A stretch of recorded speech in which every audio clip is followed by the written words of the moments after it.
Welcome to your first Colab. So we're going to walk through this step by step and get a sense of how this works. So remember, when you see this symbol here, this blue square, that means that you have code to run that does not actually need to be changed. So in this case, we're going to run this first part that just says let's import TensorFlow into our library so that we have it available to us. Now this model, we're going to actually use input that we're hand typing in. So this is not going to be the norm for us, but in this case, we're going to be using input data with an array. And so we have two different sets of arrays, inputs and outputs, and they correspond to each other. So -40 is -40 in Fahrenheit and Celsius. 0 Celsius is 32 Fahrenheit, and so on. So we're going to run that one as well. Okay, now it talks a little bit about the model.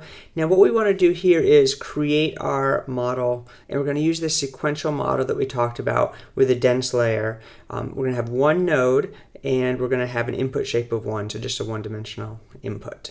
Okay, so we're going to run this here. You notice this step is relatively quick.